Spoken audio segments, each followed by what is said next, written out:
We are joined by U.S. Senator hailing from Kentucky, Rand Paul, and the freshman senator, as everyone has noticed, has actually been fulfilling his campaign promises to try to cut government and restore our constitutional republic, and he joins us from Washington, D.C. Senator, thank you for coming on with us. Glad to be with you, Alex. There is so much to talk about, but I noticed that you're trying to point out that Interpol is now operating inside our country with diplomatic immunity. Yeah, I'm kind of concerned about having an international police force in our country with the ability, maybe, to extradite U.S. citizens and send them to another country. Egypt, as you know, over the last couple of months has been holding some American pro-democracy workers in their country, and they were going to try them on trumped-up political charges. And so a couple of months ago, I said, you know what, should we send $2 billion to a country that treats us this way and treats our citizens? So I tried to hold up their foreign aid, and as a consequence, I think partly of what I was doing, they released our American citizens. Then they came home, and then Secretary Clinton went ahead and released their aid. I wrote her a letter and said, you know, she shouldn't do it because these prosecutions were still ongoing right now in absentia. They're prosecuting them without being there. They also made the U.S. taxpayer pay a $5 million ransom for these Americans to come home, promising they would come back to stand trial. But then this week we've learned that Egypt has asked Interpol for international warrants. They have these red-letter warrants that can be used anywhere in the world. And most people say, oh, that could never happen in America. We would never let that happen. But Interpol is doing this in other countries. Saudi Arabia asked Interpol to return a Saudi journalist from Malaysia who had said something about a Muhammad that they found offensive, and they were going to accuse him of blasphemy. Interpol picked him up in Malaysia and took him back to Saudi Arabia. He will now face the death penalty for blasphemy. But the scary thing is he's being picked up by Interpol, and the scary thing is what kind of authority does Interpol have in the United States? And President Obama expanded their authority with an executive order in December, giving them diplomatic immunity. So all of this concerns me.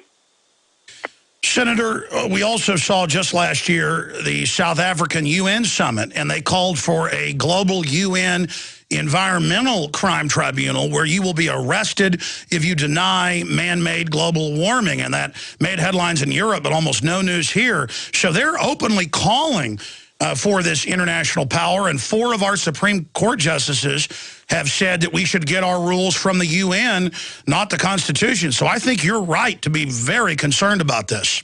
Well, you know, one of the interactions in the last couple of weeks that was very, very telling was the interaction between Senator Sessions and Secretary Panetta in a committee in which Panetta said that if we go to war, of course we'll consult with the UN and get their approval. And Sessions asked him, he said, well, you know, isn't there a role here under the Constitution for Congress? And Panetta basically just kept going on about NATO, the UN, and then he finally sort of said, well, yeah, we would probably inform Congress of what we're doing, but never in there was there any understanding that they had to get approval or permission from Congress. And, of course, you've spoken on the Senate floor about that, one of the few senators to actually be concerned about the Constitution being brazenly violated. And if anyone was confused by what the Secretary of Defense said and tries to come out and say, well, he didn't really mean that. We have the letter, as you know, last year where Obama responded to Congress with the Libya war and said, I don't need your authorization. I have the UN. And that brings me to my next question, Senator. Are you or others going to call for the House to begin impeachment investigations? I know Congressman Jones has introduced legislation that if Obama starts another war without congressional war power authorization, that they will then trigger that. But that's not moving very fast. I mean, this is extremely brazen, like Caesar crossing the Rubicon. If you or your father, who would get a lot more attention than Congressman Jones, were to call for impeachment investigations, at least to begin, hearings on impeachment, then I think that might get the executive to stop saying it follows the orders of the UN, Senator. Well, I think the first step is to stop him in his tracks. We tried very hard on the Libya motion. In fact, what we did on the Libya, when he went to war with Libya, is we introduced his own words. His words in 2007 when he ran for office said that no president should unilaterally go to war without congressional authority, which basically just restates the Constitution. And good for him, that's what he ran on. That was part of his platform. And then he went around and did exactly the opposite when he became president. And this is not the first time a Democrat or a Republican has changed their mind once they became president. They sort of believed in limitations on the presidential power until they actually became the president, and then they believe in unlimited powers. But we will fight him tooth and nail. We fought him. We introduced his own words on the Senate floor and asked people to vote for it. But the disappointing thing was 10 people in the U.S. Senate believe in the Constitution and believe that the Congress should have to declare war before a president goes to war. We got only 10 votes, and they were all Republicans. Not one Democrat voted for the words of their own president when he ran for office. What did you make of the CIA director a month ago? It was in Wired magazine.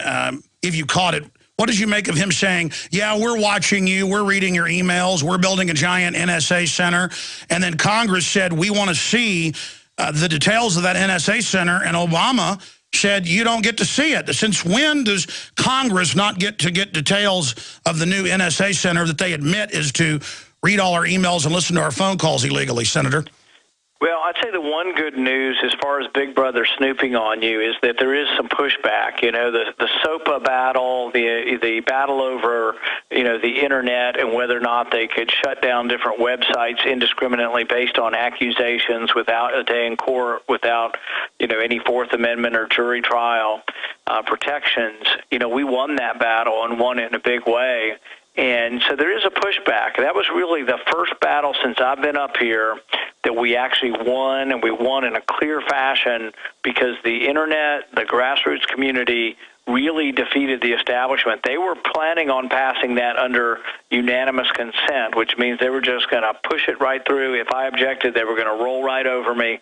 And the Internet woke up. People, a lot of people who listen and get their news, you know, from you and from Infowars.com, that the Internet rose up and as a power did stop them in their tracks. We're not winning all the battles, but there's going to be another battle over cybersecurity bills coming up, and we have to worry about the power that's being given to agencies like the NSA to snoop on personal information on the Internet. So we aren't done yet, but I think it was encouraging when we beat the SOPA bill.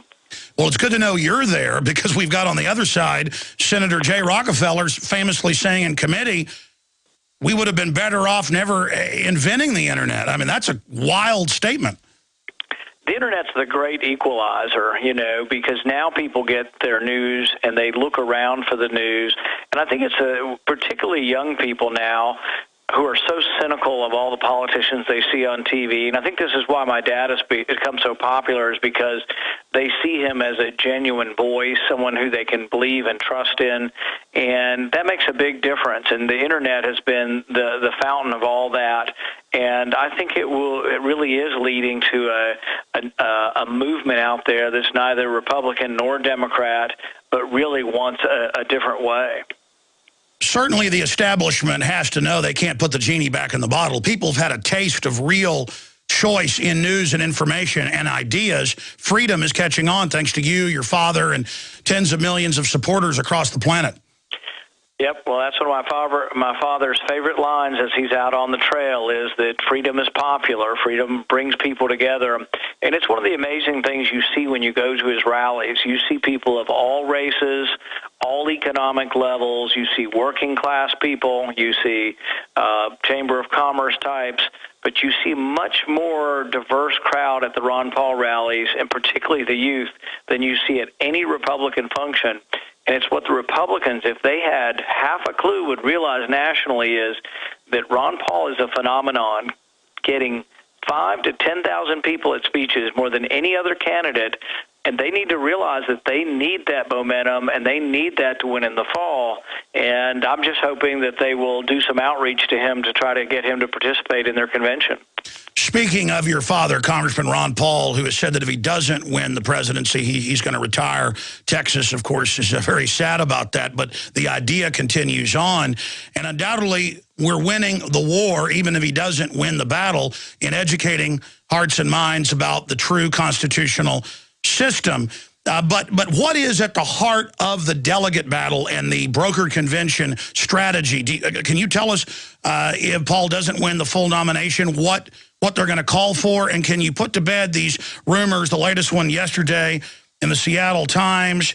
It's all over the news that if Mitt Romney was to get the nomination, that there's discussions of asking you to be vice president. Well, I always tell people if there's a secret plan for that to happen, it's so secret that nobody's let me in on it yet. So I kind of doubt that will happen. I do tell people to be considered to be the Vice President of the United States is obviously an honor. I mean, it is. And I know some people may not like hearing that, but to tell you the truth, it is an honor to be considered and to know that you could have some influence in the direction of which, that the country goes. But I don't probably see that happening, and no one's asked me in particular or specifically about it. With regard to, where my father goes, what the delegate strategy is, whether it could be a brokered convention, I think it's unlikely. I think now that Santorum has dropped out, unless something changes dramatically in the next couple of primaries, in all likelihood, Romney will collect the numbers necessary to get the nomination sometime in May or June. One of the things is that if you win 5 states, you get to get your name placed in nomination, and you get guaranteed a position at the convention. And there's still some chance of that. Even though my dad didn't win 5 states, a lot of the delegations are not decided until you go through the state convention. They have county conventions, and they work their way up.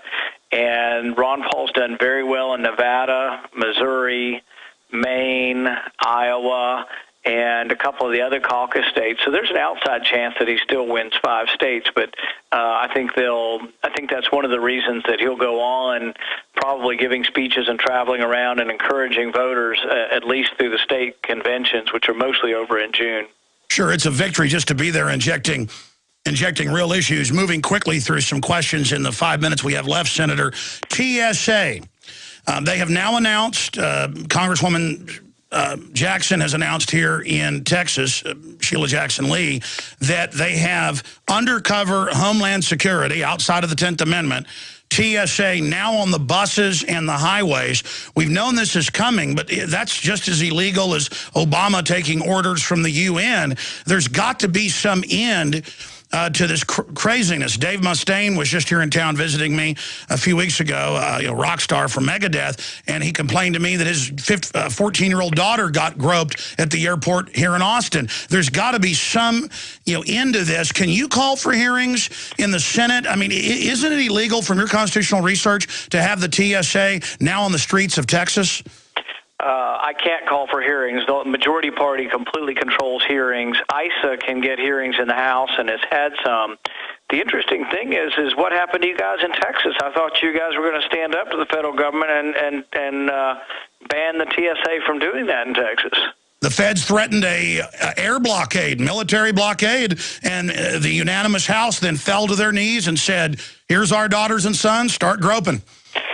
Well, we're going to continue the fight up here, and really becomes more complicated because this ends up becoming not just about personal liberty. It becomes about union power and the fact that the Democrats are big on creating new government unions because they're new voting blocks and new blocks of money that they can get, forced union dues to support their campaigns. So really the TSA is one of the biggest government unions now. And so we've been fighting, to privatize security, many of us, and would like to do that. We will probably propose legislation coming up that will do that, as well as some that will be less dramatic but would actually forbid them from doing pat-downs. We think the idea of random pat-downs is ridiculous, insulting, and really making no one safe. And, I think that if you made searches based on evidence of suspicious behavior or something like that, or basically had some kind of risk assessment done, then you wouldn't be doing this to elderly women, babies, children, the rest. The other thing that would make it a little better, not perfect, but would be just to have a frequent flyer program of some sort. And I don't want the government running it, but if it were done privately and voluntarily, I think you could develop some kind of frequent flyer program. 2 final questions, Senator Paul. Number one, everyone has been impressed. Even mainstream media has been impressed that you could run for office for the first time in your life and be catapulted into the U.S. Senate, and that you have kept your promises and done so well and had such a senatorial, gentlemanly bearing and have learned the procedures and things. I mean, everyone I know across the political spectrum is saying Rand Paul, if Ron Paul doesn't make it, well, Rand Paul is definitely presidential material for the Republic. I mean, I know you don't like to toot your own horn, but, I mean, are you starting to think more about running for president? Well, I think it's too early to tell, and a lot of it, depends on what happens with this election. So, we'll wait and see, but I think also the voice within the Senate can be a pretty loud voice, and I'm definitely going to do everything I can to use the position of the Senate to fight for constitutional limited government, to really fight to fend off what I think is a coming calamity. If we do not address this debt bomb that's coming at us, we really are in for a bad way, and it may be something that hits us before there is even another presidential election. So we're fighting day in, day out to get people around here to wake up to the imminence of this problem. I've been telling people for a year there's a day of reckoning coming, and it's not something we're looking forward to. It's either something where we destroy our currency, and when you destroy a currency, it leads to chaos in the streets, and we don't want that to happen. All of these problems are fixable, though, and we have a wonderful country with a wonderful heritage, and there is an amazing potential locked up in our country that if it were unleashed and you allow people to freely interact and trade with each other, that we would once again be a dominant force in the world if we would just, really believe in ourselves and believe in our heritage. I agree with you. Speaking of our heritage not having high taxes, Warren Buffett, the biggest recipient of the banker bailouts domestically, that's McClatchy, Associated Press, it's a fact. He says raise taxes on millionaires or people making $150,000 individually or $250,000 in a couple. Well, he's the guy that wants that money out of the next bailout on record. I mean, this is asinine. Give us a brief comment on that, Senator, because I know you've got to go, and then what you're going to do on a balanced budget amendment. Well, I tell people I'm getting sick and tired of hearing about Buffett's secretary. I think she makes more money than I do, and I think her assets are probably greater than mine. And so I'm not, too concerned about Warren Buffett's secretary. But I think the argument that if two people paid the same percentage in taxes, if he pays 15%, his secretary pays 15%. Let's say she makes $200,000 a year and he makes $20 million a year or $200 million. He pays 1,000-fold more in taxes than she does. So the thing is you can have progressive taxation with a flat tax code. So the idea that the rich are not paying their fair share in our country is a lie. It is absolutely untrue. We have the most progressive tax code maybe in the world. Our tax code is more progressive than Sweden's tax code. So they need to just tell the truth on it. But the bottom line is I want the private sector, the pie that is the private sector, to be bigger and the pie that is the government sector to be smaller. So I don't want anybody's taxes to go up. And if you're richer than me and you've got 3 cars and I've got a moped, I need to go out and work harder, and I don't need to take it from you. I need to encourage you to hire more people by allowing you to do better. And so I don't really look at people who are wealthy business owners and say, oh, let me drag them down. I look at them and let's say, how can we get the government out of their way so this creative person, man or woman, can create more jobs? So I look at it the opposite way, and I think there's enough people left in America who like the idea of the American dream, who like the idea of success. And every generation there's somebody. I meet people every day whose parents just finished high school and weren't very successful who are now successful in this generation. It doesn't always happen, but that has been the beauty of America, is that mobility. And the interesting thing is 60% of the people born in the lowest rung, the bottom 20%, move up out of poverty. 60% of millionaires the following year don't make $1 million a year. So people move up and down this social ladder all of the time, and that freedom to go up and down the ladder is what America's about. Well, the crony monopolists, they know that when you raise taxes over time, it destroys the pie and impoverishes. They want the control, undoubtedly. It is so refreshing to talk to a senator who does not compromise and is just so real. Senator Rand Paul, thank you so much for the time today. Thank you, Alex. Amazing.